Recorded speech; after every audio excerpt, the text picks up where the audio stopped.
È un piacere avere qui alla corrida di Cicciano colei che ha partecipato invece proprio alla corrida, quella di Gerry Scotti su Canale 5. Esatto, sì. E lei è la signora? Carmela, la collaboratrice della scuola preghiere di Cicciano. Bene, signora Carmela, questa sera che cosa ci presenta? Mamma, Ah, ma ce ne vuole cantare un pezzettino? mamma, son tanto felice perché ritorno da te. Mamma, son tanto felice perché ritorno da te.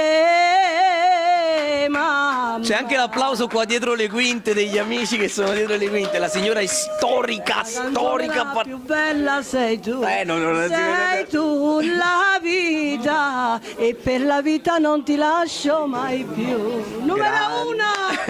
L'energia della signora Carmela qui alla corrida di Cicciano per streetnews.it. Grazie signora. Prego.